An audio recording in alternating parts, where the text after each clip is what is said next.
បងប្អូនដែលអាំងសាច់គោបាទឆ្អឹងជំនីភាគច្រើនគឺចោលឆ្អឹងមែនអត់តែសម្រាប់ខ្ញុំអត់ទេគឺខ្ញុំឆ្នៃបាទឆ្អឹងហ្នឹងទៅជាស៊ុបមួយយ៉ាងដែលមានរសជាតិឆ្ងាញ់ហើយបាទវាចំណេញណាបងប្អូនហើយជាពិសេសមុខម្ហូបនេះគឺសិតតែពេញនិយមមកអញ្ចឹងថ្ងៃនេះខ្ញុំមកចែកម្លែកបាទរបៀបនៃការធ្វើម្ហូបរបស់ខ្ញុំដើម្បីពុកម៉ែបងប្អូនហ្នឹងបាទគាត់បានបាទដឹងអំពីតើខ្ញុំធ្វើមុខម្ហូបយ៉ាងម៉េចបាទឲ្យវាចំណេញហើយមានរសជាតិឆ្ងាញ់ទៀតណាបងប្អូនថ្ងៃនេះខ្ញុំធ្វើស៊ុបអូយបងប្អូនហើយបាទសាច់យកអាំងហើយឆ្អឹងយកទៅបង្ងាស់ចេញជាស៊ុបពិសេសមែនទែនហើយបើថាបានញ៉ាំជាមួយនឹងទឹកសោះទឹកជ្រលក់ដែលយើងធ្វើត្រូវគ្រឿងអីទៀតអូឆ្ងាញ់ណាស់ហើយថ្ងៃនេះអាមីគេទៅលេងផ្ទះយាយហ្នឹងគឺមិនទាន់បានមកទេអញ្ចឹងបាទខ្ញុំទៅផ្ទះតែម្នាក់ឯងបាទ3នាក់អា2នាក់នេះឯងបន្ទាប់មកនេះបាទខ្ញុំមានសាច់គោមកប្រទេសបងប្អូននេះគឺធ្វើម្ហូបយ៉ាងពិសេសដើម្បីដាក់មកឲ្យវាជាតិហ្មងឥឡូវខែភាសាចេះណាបងប្អូនតិចអញ្ចឹងបើថាបានស៊ុបផងបានសាច់អាំងផងហ្នឹងគឺឆ្ងាញ់ជាតិញាក់តែម្ដងនេះហើយនេះ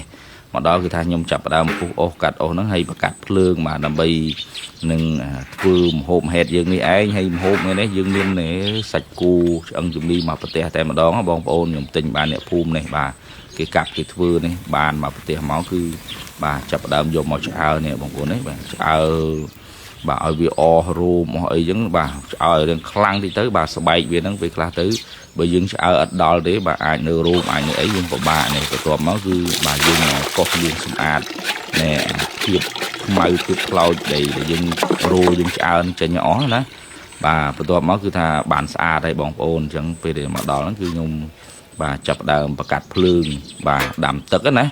បន្ទាប់ពីថាយើងដាំទឹកដាំអីបាទដើម្បីនឹងបាទស្រោះសាច់គោនឹងចោលមកទឹកទៅកុំឲ្យថាវាធំក្លិនធំអីពេកអញ្ចឹងណាបន្ទាប់មកនេះខ្ញុំរៀបចំបន្លែប្លុក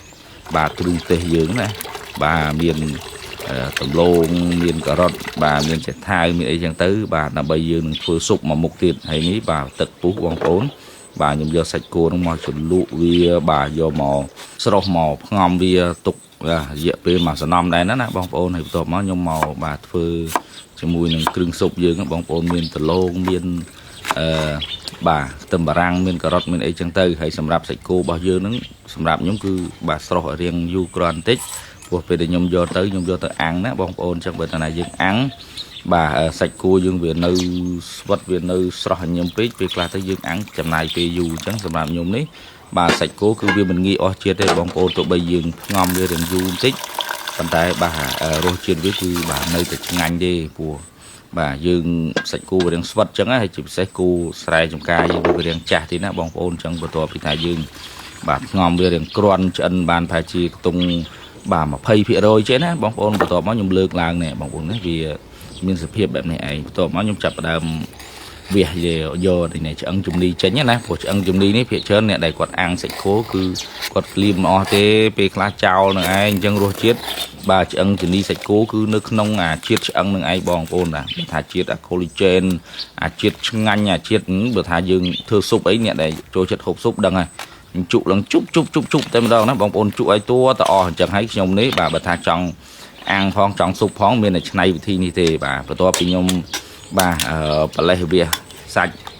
បាទយកចេញពីឆ្អឹងជំនីឲ្យដាច់ពីគ្នាខ្ញុំយកឆ្អឹងជំនីមកកាប់នេះបងប្អូនណាបាទកាប់ហើយគឺបានឡើងមកច្រែងអញ្ចឹងបន្ទាប់មកនេះខ្ញុំចាប់តាមដាក់ចូលបាទដាក់ចូលមកយើងស្ងោរចេញជាស៊ុបតែម្ដងទៅអានេះគឺយើងស្ងោរយកមកទំហឹងណាហ្នឹងហើយនេះបន្ទាប់មកខ្ញុំមកកិនម្ទេសបងប្អូនអូថ្ងៃនេះបាទគេហៅថាតបាល់រមៀលរបស់យើងណាបងប្អូនតាំងពីសម័យបាទតាទូតខ្ញុំបាទសល់មកក៏ចេះតែទុកប្រើទៅក៏ថតឪពុកម៉ែបងប្អូនពេលដែលយើងបាទរុញទៅវារៀងយូរបន្តិចតែបានវាម៉ត់ណាបើថាយើងយកទៅកិនយកទៅអាចនឹងលឿនមកតែធ្វើម៉េចបាទខ្ញុំចង់ឲ្យប្លែកឲ្យពុកម៉ែបងប្អូនបានទស្សនាបាទអ្វីដែលជាបាទរបស់របបដែលយើងអាចឆ្នៃធ្វើម្ហូបបានអញ្ចឹងណាហើយបន្ទាប់មកនេះខ្ញុំប្រឡាក់បាទមានប៊ីចេងបាទមានស្ករមានអីតិចមកព្រោះថាសាច់គោយើងនឹងវាឆ្អិនចូលខ្ទង់20%ហើយបងប្អូនអញ្ចឹងយើងដាក់គ្រឿងក្រៅមកយើងចលីយើងច្បល់វាមកបន្តិចមកវាចូលជាតិហើយអញ្ចឹងណាហើយនេះបងប្អូនបាទស៊ុបយើងនឹងក៏វាពុះល្មមទៀតបាទដាក់បន្លែប្លុកយើងចូលមានការ៉ុតមាន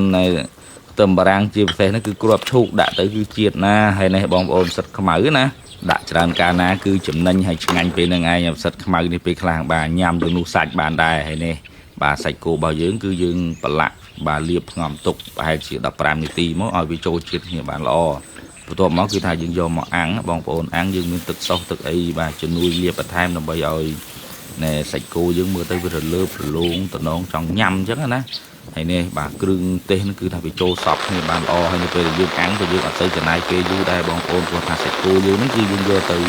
bà ngòm đi cho mua miếng thực đại dương du kê hơi chẳng tới thì vừa sạch cô dương về sân thà dương nhâm bán còn thay vì nơi phiệp xuất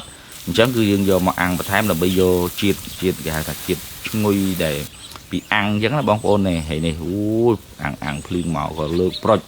đã ăn nông tè này bong ôn này này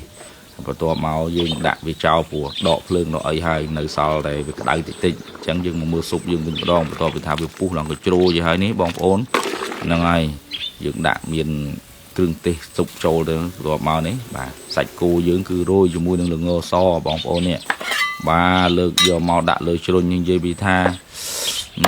tầm đồ bong ôn như thế này cặp màu lần ôi bong ôn ai từ xạ bàn ngành mình tên bong ôn á bà mặt này ní cứ về để dừng nhầm chẳng vì ở phòng bã của tiệm tôm là ăn gì ní về class dừng cặp đã từng ăn do từng liêm về class đôi từng thông từng tôi máu và thải nhẹ sự thì mình nhận đạm máu đôi thì mình món vậy lên như bong ôn này của ăn gì ní cái này dừng việc trên nhé bong ôn việc trên chẳng là ăn gì ní từ ăn gì ní tới bà sạch màu sạch về để dừng vô mà ăn cứ